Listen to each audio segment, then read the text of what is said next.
Welcome to another CEO Wisdom Pod. We have Brett Knopf with us today. He helps leaders build high performance team, founder and CEO at KnopfKnows Solutions LLC and Elite Performance Partners. This podcast is brought to you by podpire.com. If you want to start or monetize your podcast, go to podpire.com. Brett, welcome to the pod. Tell me a bit more about yourself and what you're up to nowadays. Yeah, great to be here, Charles, and thank you for having me.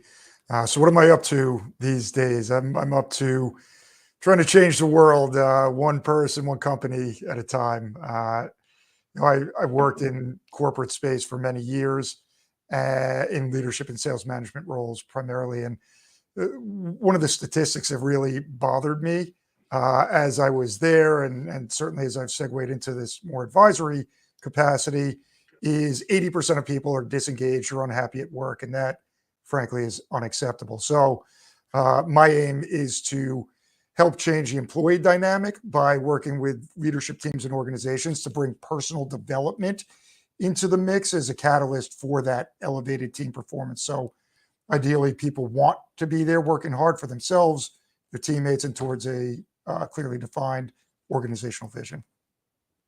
And what is your definition of high performance? I look at high performance as people maximizing their potential, having that awareness, having that intentionality in what they do, and having a high aiming point, and then creating that strategy to get there one habit at a time, one action at a time, really not looking for wholesale changes, but that gradual, consistent, never-ending improvement day to day. Right. And what's the best way to achieve high performance in flow state as a CEO, in your opinion? Well, I think it comes to mindfulness. Yeah, and I mentioned awareness, I mentioned intentionality. I think that a lot of people, while maybe objectively having a ton of success in their business and in their financial profile, whatever you want to say there, even in their health and wellness, they're not taking that holistic viewpoint. They're just go, drive, somewhat arbitrarily. I think in order to get into that flow state, you've got to have a really compelling aiming point. You really have to have that driving mission and vision for what you want in your life and your business, so that you can deconstruct that and figure out what's working, what's not working, what do I need to do more of, where do I need to make adjustments or omissions that are going to help me stay as linearly focused as possible towards that compelling aiming point. Do you get them into meditative states? You use breath?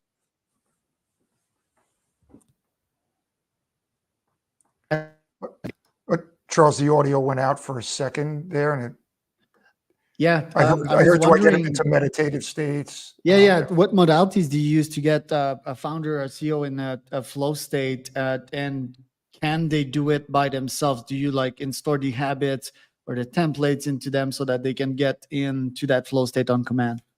Well, frankly, there needs to be a willingness to want to go down those paths. And I find at the C-suite level, a lot of times there's a resistance to taking your foot off the pedal. So I really aim to be hyper selective with who I work with. And, it's a vetting from my end as much as it is from their end. So long story short, yes, when I have the right people that I'm working with, I use things like NLP, use things like meditation. I find journaling to be a big piece of the puzzle. When you get it out of your head and onto paper, and you can sit there and have the space to more objectively evaluate what's going on, there's an opportunity to make those type of adjustments. And it's as much about omission as it is addition, where a lot of these folks are concerned. What are you doing that isn't serving you, that is causing added stress and just interference is a word my coach and I like to use. And what is that interference that's preventing you from getting into that flow state, into that rhythm? And meditation, journaling, NLP are all tools that I utilize to help my people get there. So I got off a call with my psychotherapist, my Manhattan psychotherapist today, and he told me about one CEO that he's coaching that has that exact problem, right? Can't get their foot off the gas. And I was like, yeah, 100%. I think slow is fast, slow is steady. If you always try to go fast, you cannot reflect on your actions and get these much needed insights. So would you say that's a New Yorkish reality? Because yeah, people on the East Coast are so like hyped up and OCD, and in my opinion, that causes a lot of health problems and it's not scalable. It doesn't. Me, yet I want to be a billionaire, even a trillionaire, and I believe that the only way to do that is through gradual improvement over time. Okay, so three questions in there. Like, yeah, is that a New Yorkan thing to do? Like always being on. Second, what are the health consequences of that? And third, do you agree that yeah, to make a very large fortune, you need to go gradually and scale rather than always being on? Yeah. So, question number one, the answer is a definitive yes. I worked in Manhattan for 15 years. I've lived in this area for the majority of my life. It is very much a New York thing. And I've traveled abroad, traveled throughout the country. I don't see that same level of heightened, acute intensity, let's call it, elsewhere. So, it can be a blessing if properly harnessed, but I see it being a curse more so than not. Like I mentioned earlier, even with that business and financial success, people are not happy, and that segues into the second question. It has physical and mental health consequences attached to it because you're so go go go, drive drive drive. If I take my foot off the pedal, I'm gonna slip in performance, and the exact opposite in my experience has been true for myself, and certainly with plenty of people that I've worked with that have understood and implemented. That's why I said earlier about personal development. And I always lead with the people I work with, whether they're in my previous life, direct supervisor. Take care of yourself first and foremost. Fill your cup. Have exercise at the center of a lot of what you do, and prioritize things like working out, and prioritize things like journaling and daily learning and cold exposure and journaling and gratitude, and all of those things. And when you focus on that and build the rest of your life and your schedule around that, your performance as a natural byproduct is going to be enhanced. And then the third question, I love that you said it, and it's a Jeff Bezos quote that I heard and I live by, is slow is smooth and smooth is fast.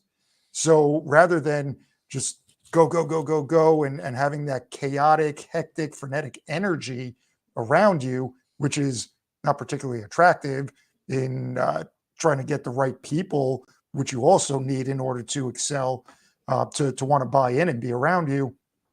It's all interconnected. The physical, the mental, the spiritual, the emotional. Making sure you're checking all those boxes and being aware of what you're doing and why you're doing it, and having a strategy around that in your time management leads to that longer term billionaire, trillionaire type of success with happiness attached to it as well, and health attached to it. Congrats on remembering the three questions, because sometimes I ask two questions to CEOs and they can't even remember the second, which is a very obvious sign of brain decay and overloading your brain. You're not sleeping enough. So it shows that your brain is healthy. Yes. I read a post of yours, which I get very annoyed by, not by your post, but when people say, I don't have time. What do you have to say about that? It's a prioritization issue. I know it's annoying to hear people say that, but it really is the case. If it's important enough to you, you'll create the time. And we have this construct of 24 hours and 365 days. And I think it ties also back to that progression, the micro progression, hour by hour, day by day. And when you're doing the quote unquote right things that serve you in your pursuit and attraction of whatever that compelling aiming point and that vision is, then you're going to make the time, and you're going to create the time to do the things that are in alignment with that mission, vision, purpose. So it's a cop out, and I say that with all due respect, but it's a cop out to say you don't have the time. You're just not prioritizing it. At what stage of your life are you right now? Because you spent, I think, more than a decade at Equinox. Yeah, 13 years, which is incredibly long, by the way. You then started a business during COVID, KnopfKnows, and now Elite Performance Partners. Seem to have acquired a nice little house here by a water flow or something like that, and with nice windows. Like, what is that stage of your life? Did you went through like some kind of crisis after 13 years there, like some kind of life pivot? Yeah, a great question, and absolutely. And I think that as I've studied and as I've experienced life, it takes that crisis to really enable you to wake up and reevaluate. During COVID, fitness industry got shut down. I was in Manhattan. All of a sudden, my safe, fun, impactful job got taken away from me through no fault of their own, through no fault of my own. So I'm left in a position where, after that, at that point, it was about 11 years. I now have two young children, under 16 months. I had moved in with my mother-in-law, who regrettably had lost her husband a couple of years earlier, or I guess probably about a year earlier, to save money to buy a house. And the pandemic happened in the midst of that. So I'm sitting there at her kitchen table in January of 2021, and everything that I had built to that point, that I'd enjoyed and found fulfilling, was gone. I felt I had lost control, and I remember so definitively sitting there and saying, I will never again leave my fate or my family's fate in anyone else's hands other than my own. So I asked myself three questions: what do I love to do? What am I best at? Where can I make the greatest impact? And then, in accordance with that, what skills do I have or don't I have currently at my disposal? And through iterating all of that, I landed on this performance coaching business strategist model, taking all of my accumulated experience and then starting to make investments into other coaches and workshops and seminars, and to the tune of well into the six figures over the last 3.5, 4 years. So I'm smart enough to know that I'm not smart enough to do it on my own, and I aim to replicate the folks that are further along on the path in the areas that I want to ultimately get to, and I learn from their mistakes, and then I do the same with the people I work with. My coach calls it paying the dummy tax, so you ideally don't have to. Yeah. I mean, to me, the trade-off of being an entrepreneur vs getting a job it's a no-brainer, right? Like, I would never leave my fate into someone else's hands.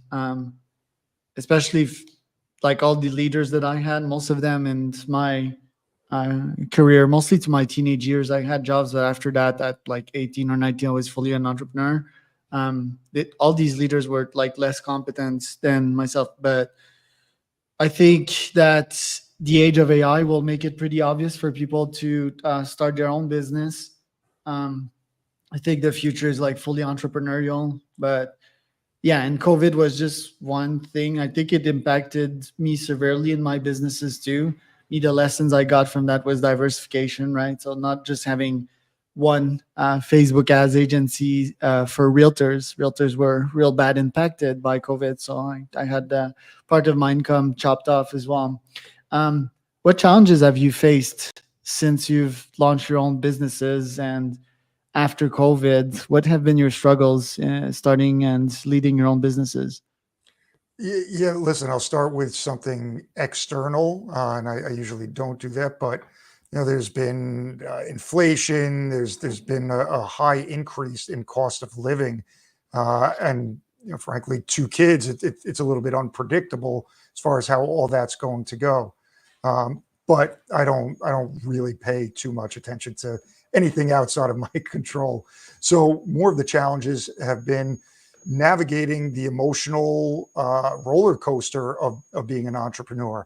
And I think that it takes a lot of risk tolerance in order to do this. And I come from a family and a background where that really wasn't the situation. It was you work 40 years and you retire and that's it. At one company. So overcoming some of that subconscious hardwiring and really taking that introspective deep dive has been extraordinarily challenging because you're confronted with a lot of things, ghosts of Christmas past here that you haven't necessarily dealt with previously. So, that's why, and I go back to journaling as a self-accountability and self-reflection tool. It's been incredibly valuable to me, so I don't hide from my own BS, and I can be more aware of being impeccable to my word to myself. When I say I'm going to do something, I do it, and if for whatever reason I don't, then I can take a look and see why. If it was, something that it was not controllable that knocked me off kilter, or if it was something that I I got distracted and whatnot. But then I put the external team around me, my cognitive behavioral therapist, my coach. I have an accountability call with my brother and one of my closest friends on a weekly basis. So I say all that to say, navigating the emotional roller coaster and taking that introspective deep dive to confront my demons has been the most challenging part, but also the most rewarding and growth driving part of it, because without pain, growth is challenging, and fitness is a tremendous example of it. And a parable I use in a lot of my coaching with executives, my kids, and anywhere. Now let's talk about sales. Who do you target? How do you target them? Cold outreach, LinkedIn. I see you're into conferences. I see you're into podcasting. See you have your course as well. A nice little website here. So, how do you target your ideal customer persona? Who are they? And yeah, where do you see AI into sales and in the next year moving forward? Yeah, so I'm really leaning into Elite Performance Partners. So Elite Performance Partners is a company that I co-founded with woman Kirsten Franklin, and we're working with 0 to 3 year coach consultants to help them create the business infrastructure to enable them to grow, to scale, and to sell if whatever direction they want to go, while simultaneously teaching them more advanced coaching practices like NLP, hypnotherapy, cognitive behavioral therapy. We partnered up with a neuroscientist who does brain mapping to enable us to really take a more pinpointed approach to where people are able to get into that flow state, or whether it makes sense for them to exercise in the morning or the evening based on that mapping.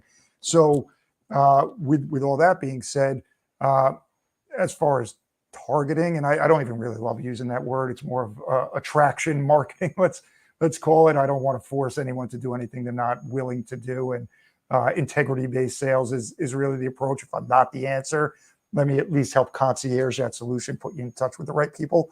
But a lot of it is networking.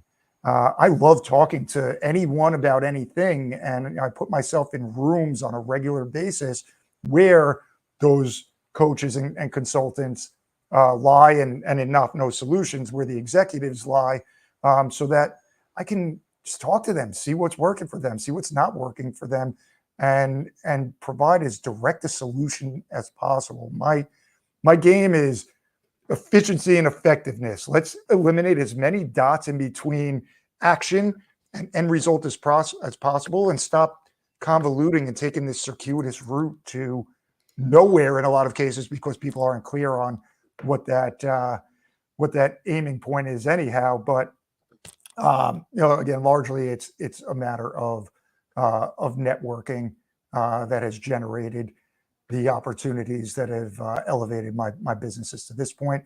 AI, I go with It's not people that are going to be replaced by AI, although some jobs regrettably are.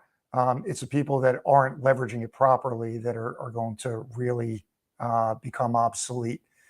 So I think that leveraging it as a tool and specifically as an efficiency tool is hugely beneficial. A lot of work that would have taken me hours and hours and days to accomplish is now done 80% in a matter of minutes with the appropriate prompts or just understanding it. So I'm really doing my best to lean into it. Tech hasn't been, I got left behind in a lot of respects prior to this AI wave, and I understand how important it is to continue to lean into that and make sure I utilize it regularly and help the people that I'm serving to utilize it appropriately as well. Yeah, for my performance coaches, some of them have free breathwork sessions, right, that they use as a front end funnel. We use cold email to invite CEOs to those, and then you can convert these into clients. That's a great strategy. Another one is using AI to come up in their inbox with like 3 tips that are personalized to their reality, right? So you feed the AI the fact that they're in Manhattan, that they're in finance since like the last 15 years, and that they love the Dodgers, for example, and the AI can come up with like a very personalized email that is mentioning them tips to grow, and that would be different than 99% of the coaching slash performance coaching emails that they Yeah. receive. Yeah, then so much more, right? So let me ask you this: like, your services, do you get leads on a daily basis? And if I'd like to hire you as my coach, like what are your fees and what would be the strategy we'd work on together? Yeah, well, couple of things with that. I I really aim to meet people where they're at. So I have a plethora of different offers at different price points because if I can help someone, I never want to price them out. So I put out content that's free. Then I have a $79 a month membership that coaches and consultants can come into and collaborate and share best practices and problem solve amongst each other. To work with my partner and I on just the business systems piece of it, it's roughly 2K for over 3 month period. To work on overall coaching and business systems, it's 10K for 4 months. To work with us in a 2-on-1 direct coaching capacity, it's 30K over 6 months or 60K for the year. And that's in elite performance partners with coaches and consultants that are looking to elevate their businesses. With KnopfKnows Solutions, it's 50K for the year to work with me one-on-one. And that's in an all access capacity. I give my cell phone, I say, don't wait for our scheduled sessions. Let's make sure that as things arise, you utilize me as that resource. And the people who have the most success are the ones that are, calling me at 10, 11 at night or 5 in the morning. And that's completely in bounds with those people. And especially at that price point, I want to make sure you're getting much more in that ROI than you're paying ultimately. So those are the two different ways that I operate in the different companies. Very cool. And do you feel that people are actually using that, calling you like late at night? Is that an interesting feature? Because me on my side, I wouldn't call my coach at this time. I'd just like have a chat with ChatGPT, like this happened, and some partner to let the steam off, or Pi, the app created by Reid Hoffman's, like a psychotherapist GPT, quote unquote. Do you feel your clients are using that feature, like calling you at any time? Some are, some aren't. And the ones that are, then they're accelerating the results. It's more touch points. But you actually just brought up a really great point that is going to be helpful moving forward to add additional efficiencies. Let's continue to leverage AI and get those answers more on demand And then, based off of that, if there's additional need, then call me. But I'd say about 30-ish% utilize that feature, and it's cool. I'd rather that than wait until it's more of a fire that we could have addressed in closer to real time. And do you feel this AI that I would describe, like let's say an omnipresent AI on this desktop here that would film my screen, be connected with my Apple Watch, my Aura Ring, would know pretty much everything about me? Would do you feel that such an app that would give you live recommendation and live help as a performance coach, do you think that could eventually replace performance coaches? I'm not 100% sure. I think that at the end of the day, we're human beings, and there's a need and a want for that interconnectedness from a societal level. I think that it's just so biologically ingrained in us that to fully be replaced with AI seems unlikely. I don't. I think that it depends on the individual, as it always will. But those of us with a higher degree of emotional intelligence, in particular, are going to still be valued and valuable on a person by person basis. I agree with that. Last but not least, tell us a bit more about your thoughts on podcasting. You accepted this invite on this pod, so I think you believe in the concept. Like, what's your podcast strategy, and did it fulfill your expectations so far? I think you're doing an amazing job, and I looked at your history, and you're just such an interesting guy with a diverse array of interests and experiences and value that you provide. So I just want to start there. As far as podcasting is concerned, I love it as a medium to get value out to the masses. Part of the reason I started Elite Performance Partners was I was a bottleneck in my own business. I'm the chief cook and bottle washer. I can only be in so many places at a singular time. So I wanted to do this so I could have other coaches and consultants go out there and do similar or even greater work than I'm able to do ideally. So I can get out and do more of this, get on more stages, and spread that message more broadly in my own way. But podcast for me as a strategy has been, I don't like looking at a camera and just talking to myself. I don't find that. I find it to be a little narcissistic, frankly, and no disrespect to anyone who likes that and gives a lot of value, because there are plenty of you out there. But this medium where we're having a back and forth conversation and insightful questions and really giving as much value as possible to the audience is something that I love doing. And whether it results in business or not, it's going to impact someone somewhere. And that's really the idea. And it'll come back to me in some way, shape, or form. And if it doesn't, so be it as well. Fully agree. When I do my solo videos, I feel sort of bored. There's like an innate human interest into talking to one of their peers and overlaps. It's like an infinity sign, one feeds the other. Yes. And Like that. yeah, like you can do great content with podcasts because the serotonin raises and then you become all excited and then you can cut that into shorts, so still very bullish on podcasting. You may want to check some of my latest video on my YouTube. I had two AIs discuss some of my content, and they did a very good job. To be honest, I was like, "Fuck, will I be replaced by these things?" Because they had better intonations, better conversation flow. So you go check that. I made that I with will. Google Notebook LLM, and yeah, it's quite fascinating. But still, for my human brain and to learn, to get insights, like talking to people like you is very rewarding. Where can people find out a bit more about you, Brett? I think LinkedIn is likely the best spot. That's the platform I play on the most.